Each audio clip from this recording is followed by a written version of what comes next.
So, something I haven't really expressed too much on the channel is that I really like making original characters. I mean, most of my Roblox avatars are just original characters I've made.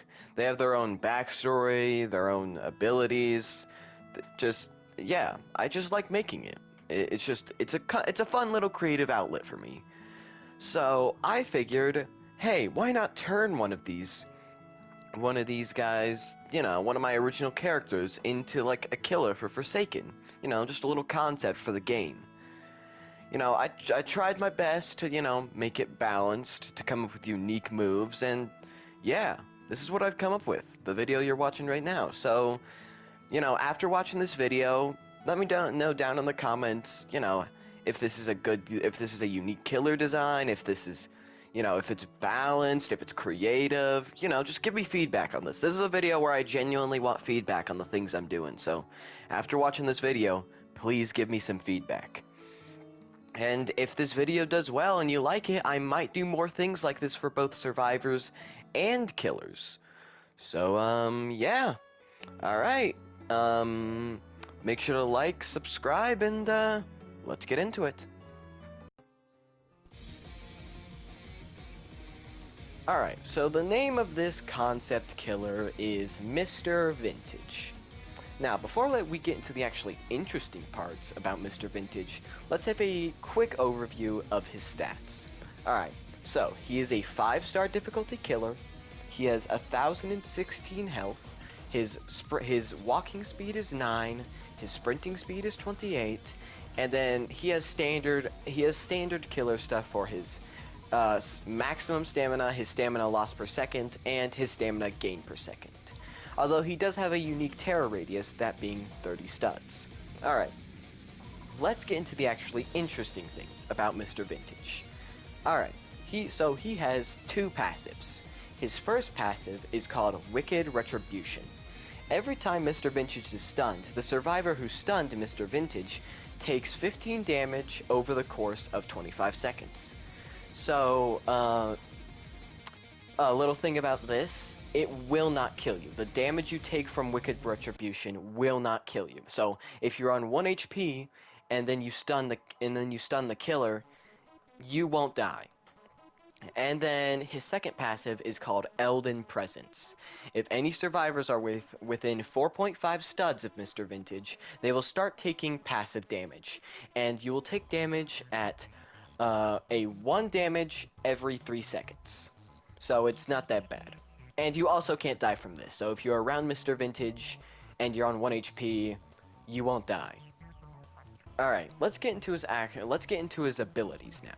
His first ability is called Shade Punch. It has a cooldown of 2 seconds, it does 25 damage, it has a windup of 1.2 seconds, it lingers for 0.25 seconds, and it has a length of 4.5 studs. So, you might see that and think that, wait, that's really bad. And you'd be right, that is a really bad M1, especially with the windup. So, a little bit of perspective, Noli's M1 windup is 0.75 seconds. This guy, which already is atrocious to deal with.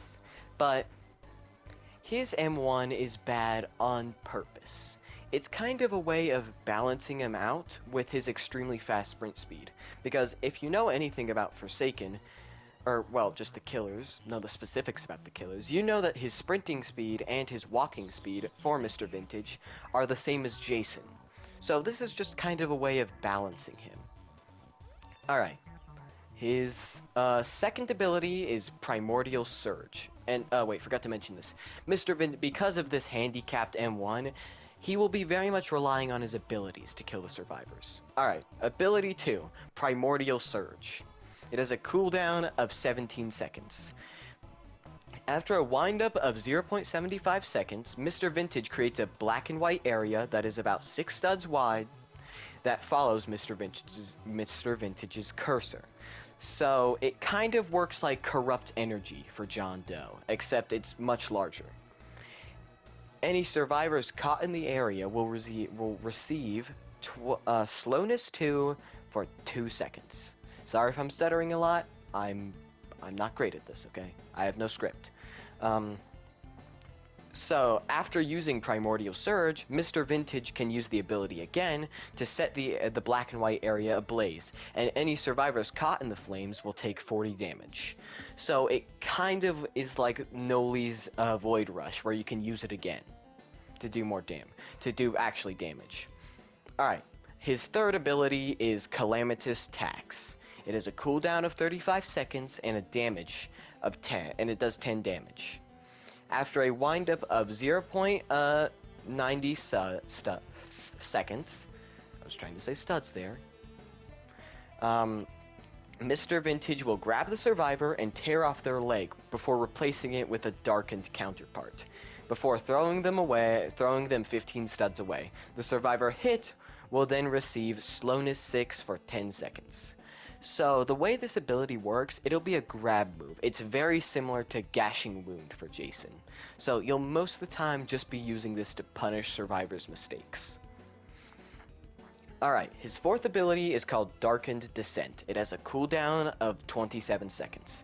This one's kind of complicated, but just bear with me, okay? Mr. Vintage dissolves into the ground, revealing all living survivors' aura in the process.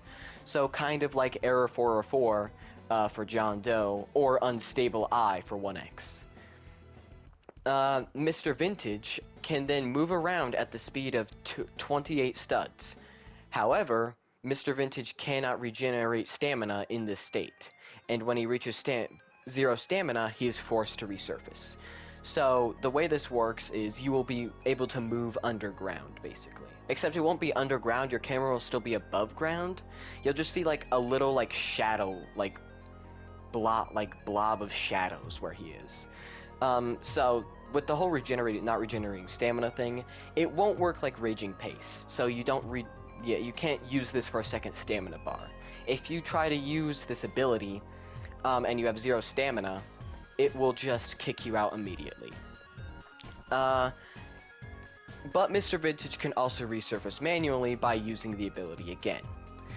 Mr. Vintage's terror radius is also muted while using Darkened Descent. While moving around like this, he leaves a trail of black and white behind him, so kind of like John Doe's passive for Natural Malevolence, except way bigger. If he uses Shade Punch while using Darkened Descent, Mr. Vintage lunges out of the ground and slams down any survivors he hits, dealing 30 damage. So, what I mean by slam down is that it kind of works like the second hit for Noli's Void Rush. Alright, that's pretty much all of his abilities. Now, for you nerds out there, we're gonna quickly go over Mr. Vintage's lore. So, Mr. Vintage used to just be a regular Roblox player, until he started noticing some things. He didn't really like the way that new Roblox was going. So he decided to become a hacker to try and fix things, and that's pretty much his story. That's pretty much his story. He's just a disgruntled hacker who hates the way that modern Roblox is. Alright, that's pretty much it. As I said in the intro, comment what you thought of this, what you think of this concept. And, let me know your opinion on it, because this is a video that I really want feedback on, like genuine feedback on what I'm doing. And if there's any, actually talented people watching this, feel free to do anything with Mr. Vintage.